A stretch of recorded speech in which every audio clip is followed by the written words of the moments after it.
Olá, turma, bom dia, tudo bem com vocês? Então, hoje nós vamos dar continuidade ao conteúdo do pós e do neoimpressionismo, tá?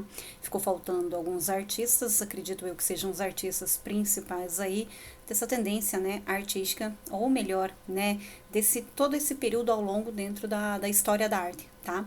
Então, nós hoje, né, a proposta é vocês também fazerem um registro no caderno e posterior aí a gente vai estar combinando alguma data.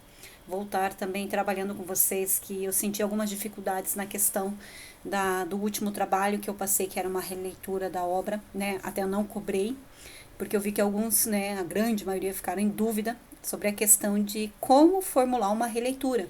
Então eu vou estar trazendo essa proposta para vocês, para a gente estar realizando. Mas eu vou trabalhar um pouquinho mais, né, essas vanguardas artísticas, né, que agora nós vamos iniciar, no caso, depois desse conteúdo de hoje, né? Para a gente tá, né, abrindo mais um leque ali de possibilidades de vocês pegarem obras, combinado? Então vamos lá. Hoje nós vamos trabalhar 4 artistas, tá? Principais aí do neo e do pós-impressionismo, tá? Coloquei aqui em evidência 3 porque são autorretratos, tá? Então, vamos lá. Paul Cézanne. Cézanne, né, nasceu em 39 e faleceu em 1906. Nasceu numa cidade francesa, né? Com 10 anos ele começou a fazer aula de desenho, mas no entanto o pai dele ali, por insistência, né, do pai, como tá falando aqui, ele largou, né, essa parte da pintura e passou a cursar uma faculdade ali de direito, tá? As obras de Cézanne, então, ela tá, né, com a ideia do impressionismo, do pós e do neo, e também ele vai vir lá um precursor lá na frente do cubismo, tá? Que são formas geométricas ali. Então, assim podemos encontrar elementos bem próximos das duas vertentes, como a busca pela luz e cores, características, né, do impressionismo, que eles vão pintar as suas cenas ao ar livre, tá? E ainda, né, já um precursor do cubismo com as suas formas geométricas, né, que foi um grande ali movimento, né, que representava os seres, tudo que estava à sua volta geometrizado, tá? Cézanne também produziu paisagens, retratos e natureza morta, né? Como lá atrás a gente já trabalhou natureza morta, é uma composição que se utiliza uma cena, no caso, em que tenha vasos, garrafa, enfim, objetos. E junto com esses objetos vai aparecer a sua composição, que entra flores, que entra frutas, que entra, por exemplo, pano, livros, e inclusive alguns animais que são mortos, né? Por exemplo, para se utilizar na culinária, por exemplo, um peixe, uma galinha, um peru e assim por diante, tá? Suas obras destacam-se, pois o pintor foi inovador nas técnicas, desde a mudança da perspectiva e ressaltando que a forma, o volume, tá? E o peso em contrapartida ali com os seus objetos, tá? Tudo isso ele vai ser influenciado dentro da obra de Paul Cézanne, que foi um grande representante do neoimpressionismo e do pós, tá? A obra em destaque que eu coloquei aqui é Os Jogadores de Carta, né? Ela é uma das obras mais valiosas atualmente. Ela foi vendida por 259 milhões de dólares. Os Jogadores de Carta são várias obras que Cézanne tem. Tem inclusive uma obra que tem uma pessoa atrás aqui. Mas é essa obra aqui que está em evidência, que é a obra que foi vendida mais valiosa, tá? Agora, nesses últimos leilões que ocorreram, tá? Porque vocês vão ver mais para frente ali que eu coloquei uma outra obra de outro artista que também é a obra mais valiosa dentro da história da arte. Só que ela ficou lá atrás, em 2015, que ela foi vendida. Essa daqui já não, se eu não me engano, se eu não estiver muito enganada, ela é de 2018 que ela foi vendida, tá? Que daí teve essa repercussão. Detalhe, Cézanne não foi um artista que teve reconhecimento em vida, somente após a sua morte, como todos, né? A maioria ali dos artistas que tem esse reconhecimento. Lembrando que, até agora que a gente viu, Renoir, que é o artista que possui um reconhecimento pela crítica, ainda em vida, tá?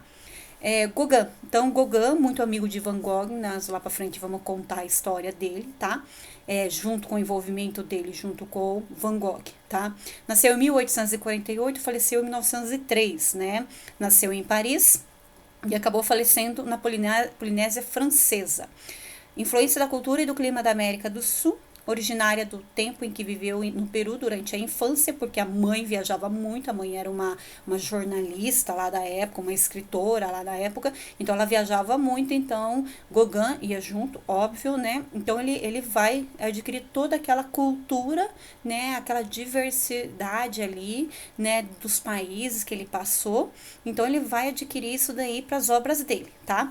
Uso de cores vivas, contornos marcantes e bem definidos, tá? Retratação de imagens exóticas, místicas e com presença de visões idealizadas. Como assim visões idealizadas? É aquele idealismo proveniente lá da Grécia Antiga, por exemplo, né? Que você imagina as coisas e você vai idealizar e vai fazer conforme aquilo que você quer, não aquilo que você está vendo, conforme eram os impressionistas ali, tá?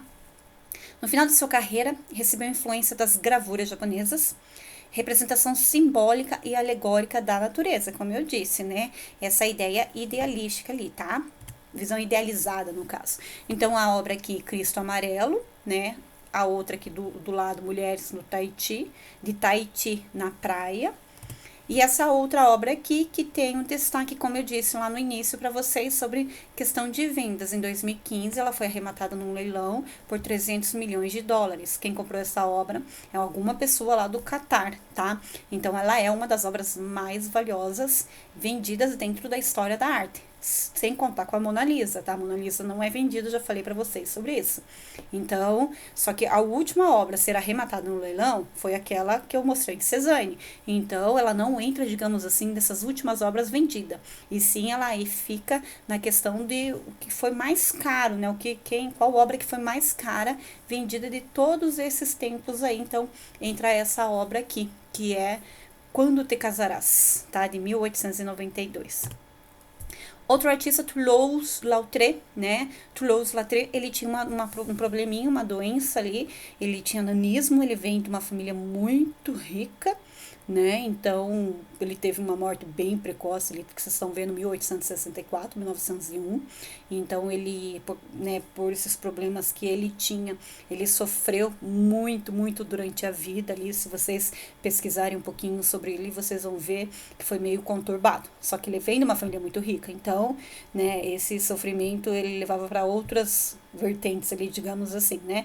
Ele é um artista bem boêmio, né? Vivia nas noites aí, tá? Então, vamos lá. Importante pintor, litógrafo. Litógrafo é aquele artista que trabalha com a técnica de metais. Como assim metais? Ele vai utilizar o metal, vai fazer gravuras no metal e vai imprimi-las, tá? Como se fosse é uma gravura, né? A xilogravura vem da madeira, a litogravura vem do metal, tá? Nasceu na cidade francesa em novembro, faleceu aos 36 anos de idade, também na França, né, em 9 de setembro de 1901. Toulouse-Lautrec usou como temática principal as suas obras e a vida boêmia de Paris. Outra característica é a questão do rosto, assim, que você vê, que esse rosto, né, dos seus personagens ali, ele lembra muito essa questão das máscaras, tá? Adotou um tom de sátira em suas obras. A composição de suas obras era dinâmica, fruto do desenvolvimento da fotografia do final do século XIX. Destacava a individualidade dentro dos grupos das pessoas, tinha preferência por cores quentes e fortes e retratar pessoas, né? Isso daí era um objetivo bem forte que Toulouse ele tinha, tá? O Salão de Rue des Moulins, Baile de Moulin Rouge, Moulin Rouge, não sei falar muito bem esse francês, hein, turma? Próximo artista, o cara, Vincent Willem van Gogh, 1853-1890. Detalhe, tem um filme na Netflix muito, muito interessante sobre a vida de Van Gogh, tá? Nasceu na pequena aldeia holandesa, dia 30 de março de 1853, morreu em Alves, também na França, não, nasceu na Holanda e faleceu na França, em 29 de julho de 1890, tá? No dia de sua morte, no sótão da Galeria de Goupil, em Paris, 700 quadros amontoavam-se sem comprador, tá?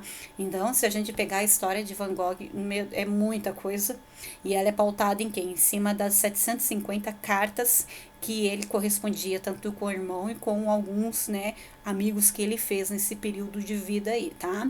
Sua fama, porém, é póstuma, surgindo quando o mundo descobriu seus trabalhos após uma exibição em Paris, em março de 1901. Inclusive, essa exposição estava Monet, tá? Monet foi um que ajudou ali bastante também a repercutir a ideia de Vincent van Gogh, tá? Então ele tem uma história muito interessante de vida, não vai dar tempo da gente ficar falando muito aqui, tá? Mas a gente pode estar voltando, se vocês quiserem, quando a gente retornar à sala, ou até mesmo vocês podem fazer uma pesquisa aí, tá?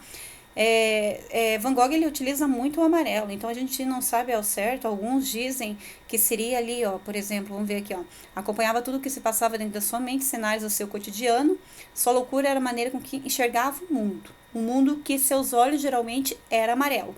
Também algumas pessoas dizem que alguns artistas falavam que ele era daltônico, mas a gente não sabe ainda ao certo se ele sofria dessa doença ocular que fazia enxergar as coisas do tom amarelado, se ele era daltônico ou se ele tinha uma grande preferência à tonalidade do amarelo. Mas o amarelo é bem presente nas obras de Van Gogh, tá? Tudo então que a gente tem ideia assim do que a gente vê, bem diferente de Gauguin, que ele tinha uma visão mais idealista.